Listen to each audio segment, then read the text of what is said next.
บายดีเด้อทุกคนสบายดีเนาะทุกคนวันนี้เฮาสิมากินปลาเนาะเพราะว่าบิ๊กกับแฮวไปเอาปลาอยู่หนองไอ้หนึงทุกคนกับไม้เนาะเดี๋ยวเขาเจ้ามาแวะเอาปลาให้เป็นไงแฮวได้หลายบ่ได้หลายบ่ โอ้ไรเบิ่งอยู่คลิป ว่าเดี๋ยวสิไปนำเบิ่งแต่ที่มีกุ้งอีกว่านี่ กุ้งทลายพว กุ้ ก งมันหลายพวกเต็ม ที่ได้มันตายก่อน กุ้งหอยปูปลา จักปลาอย่างเอาเป็นสี เอ้าปลานี่กินได้บ่นี่ ตอนไหน บ่เป็นปลาครับในปลาในไง ว่า นะครับ มีกุ้งปอมีหอยอีกก้อย แต่ว่าปลาไหนตัวนี้ห้องเพียงบ่ได้ ฮะ ก็อยู่ยังปลาไหนครับ เฮ็ดอัน โอ้หมกหวาน นะครับ กุ้งเสียดายเลย บ่ทันไปเด้แบ่งบ่ตื่นเนาะก็เลยบ่ทันไปโมงละอาลีมาแล้วทุกคนอาลีกับบาซิดตอนนี้7 โมงเนาะมื้อนี้เขาจะกินแกงนอน่าจะปิ้งปลาเนาะคิดว่าแกงนอปิ้งปลาบ่มื้อบ่นักน้อยเฮ็ดหยังกิน แกงหน่อไม้เจ้าเห็ด สิสิปิ้งเฮ็ดตัว แมนตำเจียวเฮ็ดผัว เฮ็ดปวกแม่ครัวเมื่อกี้เนี่ยน้อยต่ำส่งเนาะทุกคนกบละข้าวฟิวอยู่ข้างหน้าก็เลยบ่ได้มาถ่ายนี่ให้แกงนอได้นี่แกงนอเรียบร้อยเลยน้องไอ้สวยไก่สับไก่เป็นคนเฮ็ด กินฟิวเลยเนาะเลยเนาะ โอ้โหตะขักได้ใส่กระดูกอ่อนทุกคนใส่ผักขะแยงหอมนี่แกงนอปิ้งปลาให้เข้ากันสุดเลยปลาสดๆเยอะโอ้ดีกับมาแล้วเว้ยจำการแล้วเว้ย ง่ายดีสองมือมาเธอหนึ่ง โอ้มือ ว่ามือดิว่า เมื่อวานนี่ฝนตกตี บูจักนอด ไว้ บูหูมือยังเลยว่าฝนตกบูตก โมเมนต์หากระตือนอยู่วะ ตกสบอกวัน หวาย จะไป5 องศาหมู่บ้าน โอ้สมพออะไร 5 องศาใช่บ่นะครับกับสุบัติ AF หมดดูกับจังสีเขาแม่นเอา เดี๋ยวไปมันแบ่ง2 กลุ่มเด้ มีรักแข่งเดียวกัน โอเค บัตร AF บ้านเอฟ ยังไก่ โอ้ไม้กับเปลี่ยนใจไปค่ายมึงบ่โอ้มันติดใจทำน้อยบ่จักย่านใส่ของอยู่เว้ย ไปจะได้เปิดเพจ2 มือผ่าน เออ เป็นซับเลยเด้ เพราะว่าเล็งแก้เพจเนาะทุกคนสั่งรายได้จาก Facebook เด้ไม้ก็เลยไปพุ่นกบนี่ยังกำลังรออยู่เนาะถ้าได้จาก Facebook อ่ะคือสิคักแหละฟิว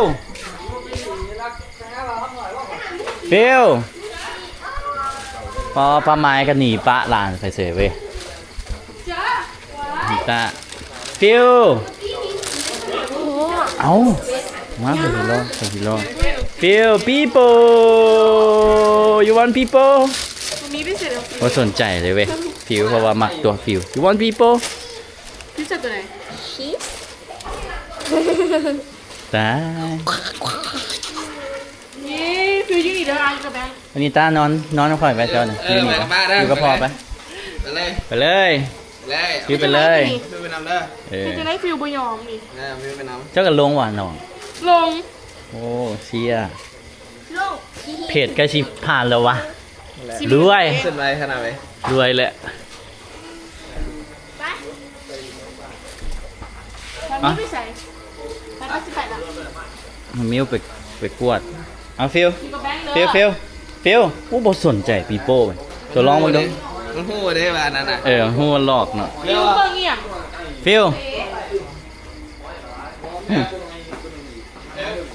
ฟิวบ่สนใจเพราะว่ากบกวนฟิวเนาะของปีโป้ไอโซก็ยังบ่มา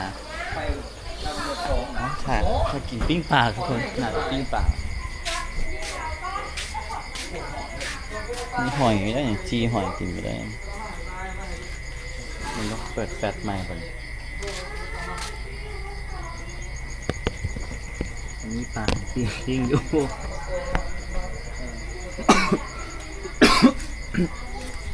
มันแกงหน่อไม้นะทุกคนเนาะโอ้ยโจคักเลยกระดูกข้างโอ้คักเลยโอ้โหแซ่บสุดเลยทุกคนมีลูกโดดอีกเนาะ เผ็ดหลายเนี่ยหิวข้าวเนาะถ่ายโซมาจึงกินเนาะทุกคนกินกันป้าอย่างว่าโตว่าโตปานไหนมีสีนี่วะปานไหนครับเอ้าปานไหนข้ามกินได้ใช่ปะแต่ยังติดยังไหลเนาะกินยังเท่าไร เอาอีหลีบ่นี่ เอาอันนี้ ปานไหนคำเขาเลี้ยงกันนะฮะเด้กินได้ปะ ปลาคาร์ฟต่างกันเอาหูปีกเลยเฮ็ด มันจะอู้แน่ตัวหน่อย บ่มีอันนั้นเนาะเหนียวตัวเหนียวมีบ่วะ บ่เห็น บ่มีดอกเนาะอยู่หนอง น้องมันเดี่ยงน้องปลาเดี่ยง แบบปลาถ้ามันคือปลาสิมันเป็นปลาธรรมชาติที่แบบมันน่ะมันขึ้นยังน่ะเวลาฝนตกจังซี่นะมันไหลมา มันไหลเข้ามาอยู่หนอง ปกติเขาบ่ได้เดี่ยงเลยปลานั้น กุ้งนี่เนาะคันสดๆนี่โป้ก้อยกินเต้นไปเต้นมานี่ครับ มันสดจังซี่มันที่ครัวไว้ตากแห้ง บ่เฮ็ดมกก็ได้ เฮ้ยพ่อเฮ็ดบ่ แกงนอปิ้งป่าพอมื้อนี่ แก้วอันนี้อยากกูประกอบเขายังว่าประกอบเลย ตำแจ่วบ่ แก้วกู ว่า ประกอบหน้าเขานี่แล้ว โอ้มีดิ แจ่วกุ้งบ่เคยกินจักเทื่อเคยกินแต่แจ่วปู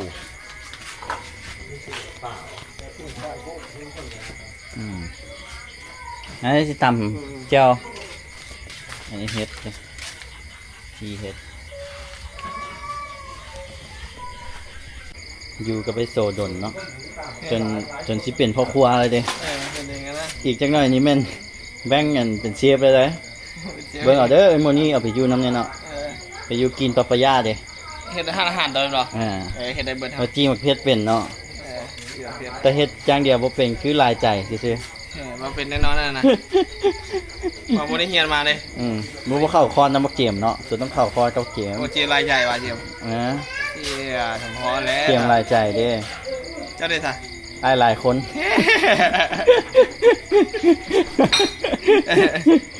เอาจี้มักเพชรเนาะตำเจ้าเด้เต็มเจ้าอัน จีอันนั้นหัวอันนั้นหรอ เด้อันนั้นก็จี้อันเฮ็ด จีละจีละวัน ยังแบ่งกำลังอันนั้นจี้เลย ไม่กล้าเลยก็จะกินบอกว่าเจ้าเห็นไหม คนลาวอยู่พุ่นกับ เฮ็ดเกิดจะเป็นเฮ็ดแล้วเนาะ เฮ็ดแบบเฮ็ดเป็นอันอยู่ซีนดันนะใหญ่ๆนะก็มันเฮ็ดก็บ่ฮู้เนาะลองคอมเมนต์มาเบิ่งทุกคน มีเฮ็ดปวกบ่เนาะเฮ็ดปวกเฮ็ดเพิ่ง โอ้บ่มีอาจจะบ่มีดอกเฮ็ดเพิ่ง มันจะเป็นเฮ็ดอีกแบบนึงซะเนาะ อันนี้ว่ะเฮ็ดเพิ่ง อันนี้เฮ็ดปวก จีเจ้าเฮ็ด ว่าคันอยู่หั่นน่ะมันน่าจะเป็นเฮ็ดอีกแบบนึงนะ แม่นแหละ เป็นเฮ็ดที่แบบเดี๋ยวใส่กับแนวกินแบบดูๆเนาะอยู่ต่างประเทศเนาะ ลองเอาเฮ็ดอันแพงๆเนาะ มาตำเจียวนะ เฮ็ดอันแพงๆให้มันซื้อหยังวะ ทาโฟ เฮ็ดทาโฟ เฮ็ดทาโฟ เฮ็ดทาโฟมาต่ำเนาะนี่เป็นจังได๋วะพี่อ่ะพีกเลยเด้นี่ ก็เอาไปซอยเอาไปยังว่าคูดๆให้น้ำกินเด้อ ขูดใส่พวกอาหารพวกยุโรปเอาบูมปลาเข็งอยู่เว้ย ชิเนาเลย โอ้ปลาเข็งอีก ชิเนากินนั้นไม่ใจไว้กุ้งก็มาขัวตากแห้งไว้ อันกุ้งเขาเขาเฮ็ดไปขายตามตลาดกันเลี้ยงตามหนองเนี่ยบ่โตโมเมนติ ตัวน้องนี่แหละสนายเอามา ตัวน้องเราเอาไปใส่ในตู้แก้ว แล้วเขาจูบน้องสินะ ส นายเขาจุกน้องด้วยกันปลากุ้งน้ำคล้องก็มีกันกุ้งน้ำคล้องมัน ตัวกุ้งน้ำคลองกันเคยกินอยู่ซ้ำโป้มือผู้ใด จีหลังไปจี จีหอยคักเลยนี่ มันสิเหลือหอยออก หอยกระต่ายป่ะนี่ เช เชอรี่หอยเชอรี่จีถ่ายคลิปนาทีแบ่งพันซองบัวพานจะเขียวเนาะตอนไหนก็ได้กลับเลยได้เขียวเลี้ยงให้พานเลยซองบัวพานจะเขียว มันหลุดด้วยเนาะ หอมคักเลยเบิ่งหอม บอกไก่ที่กี่ ซ้อมกุ้งบ่เนี่ยซ้อมช่วยกันก็นะทุกคนอันนี้ขี้เนื้อขี้หยังดิ นับก็สิได้จัก เฮ็ดเป็นก้อยกุ้งซุกกับคักเด้อ ตามเจียวเสียบกู ตำเจียวแซ่บก่อนว่ะ ใส่ประกอบขี่คอหรอวะ โอ้เจียวมะกอกบ่เคยกินเจียวกุ้งบ่เคย กูเป็นนี่พี่ซีรู้ของมันมาจ้ะ มันเดี๋ยวกูตายนะครับ อีหลีแหละบักบิ๊กโอ้ยบักบิ๊กกุ้งเป็นมันก็เอาไปเนาะมันสิไปเฮ็ดก้อยกุ้งกินเด้เห็นมันบ่าบ้านอันนี้ตัวตายแล้วมันเอามาให้พวกเขามีพากันใจอยู่นี่เอาใจช่วยกันครับทุกคน ถามเบิ้งไม่ได้ถามเบิ้งคลิป อีหลีแหละเพราะว่าโตฮู้ใจว่าบิ๊กเด้ว่าต้องแม่นสเต็ปเพิ่นแหละเอาตัวเน่ามาให้พวกเขายิงนะแต่ว่า จัดการเลย วัน โพด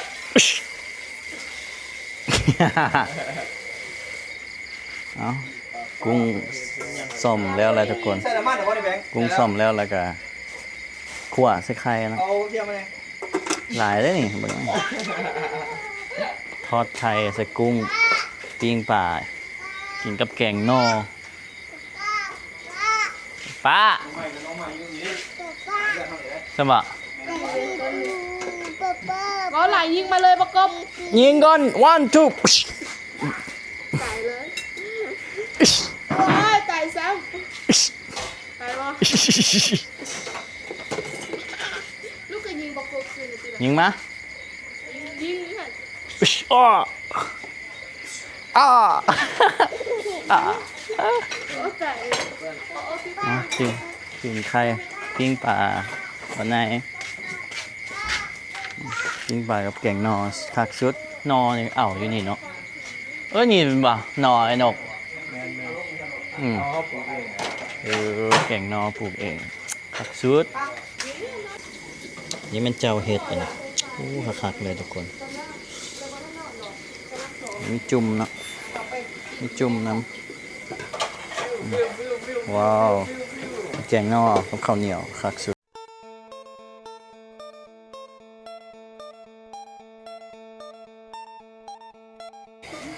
มาของกินเรียบร้อยเลยทุกคนกินข้าวน้ำกันมาเนี่ยมาเฮ้ยปิ้งปลาสุกแล้วอ่ะแบงค์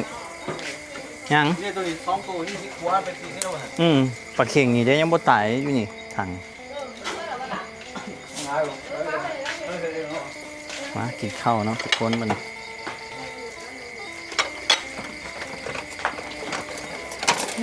มันอยู่อ่ะ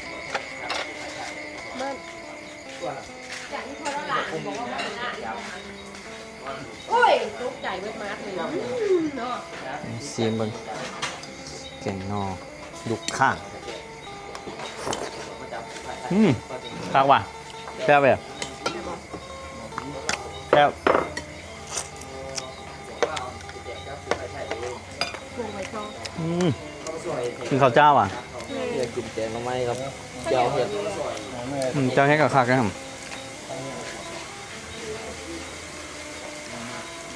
อูดทอดไก่ใส่กุ้ง ไอ้วัวข้าว ทอดไข่ใส่กุ้ง มาเด้อกินข้าวน้ำกันนะทุกคน ได้แล้วมึงติ๊กมึงกินข้าวอ่ะ มาแม่อาลีก็โต โอ้คือหมูอัน มือซ้อมชิมเจ้าจิมมือโซนเจ้าเห็ด ข้าวเอามาเอา เจ๊กินข้าวเจ๊ มากินข้าว ดูแรง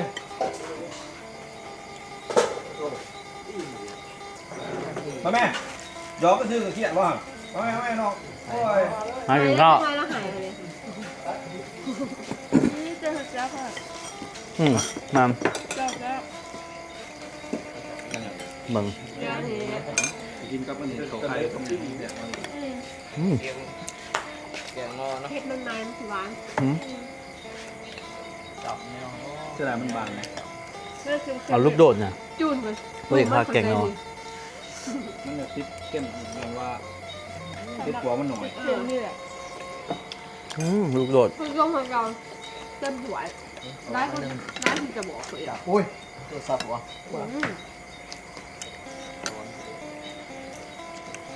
เจ้ามึงรู้ผู้ชาย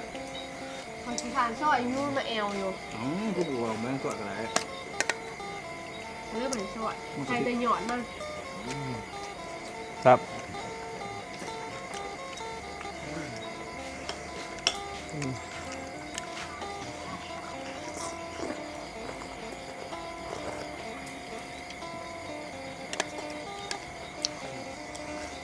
น้อยเราบอกกินหรอ เรื่องปลาของบุทุกก็ เขาก็เปิดอยู่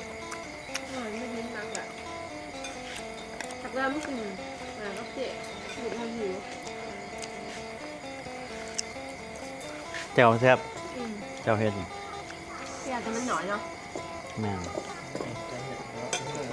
เหลืออยากจะได้หน่อย แจ่วเฮ็ดพวกกับแซมนี่พอดีไปตลาดทำ แจ่วเฮ็ดพวงทุกคน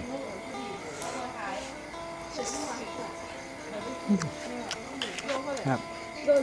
300,000 ไปที่บุเฮนมา ต้องขับไปในตลาดดิก็คือลุงเทิงโลกแสนหกที่ไหนมาลายคือน้ำมูยืนกินเลยนะ นี่จูงหน่อยเด็กหน่อยนะ ปวงในปีเราซื้อไอ้ได้ปวง มันหวานหวาน มากินต่ำเลย ลูกข้างกับคักเว้ย แกงใหม่ไปดูฟาร์ม คัก ใหม่วานไม่อยู่น้องเองปองเอง เอ้ยใส่ลงไป นี่หลังเลยนะ มีน้ำไม้ ไม่งองไง จะถึงเมื่ออะไรวะพวกมันเห็นบอก ยางมามันคว่ำบริเวณ โอ้ยมันตื่นมากมันกะอะไรวะ กินมากับคำอ่ะ ป้าไปนะมันไงถึงกอมจังเอาน้องมาใช้ไปตามมา2 หน่อป้าไปแต่มันใหญ่ขึ้นไม่ก่อนเลยจะกินแล้วน้องมันจะมันเลยทำใหญ่ตัวนี้แล้วเขาจะเอากินนอมันร้ายป่ะเนี่ยมันเป็นใหม่ก่อน จะหอไปตัดอีกมันคือไปตัดมันคือเขาไปเบิ้งมันติดตี มาจากบ้านเขาอ่ะ ปิ้งปลาเอาสดๆแกงนอก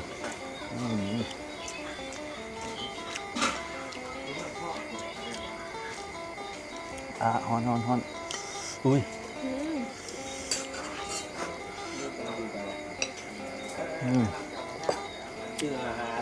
ครับกินข้าวแล้วน้องทุกคนกับพากันนั่งอยู่นอกตามภาษาคือเก้าแต่ละมือแต่ละเดียกับประมาณนี้ทุกคนวันนี้ก็คักไงแกงนอป้อใส่ดูข่างสุดยอดทอดไข่แผ่นใส่กุ้งกับคักเจ้าเห็ดกับแซ่บ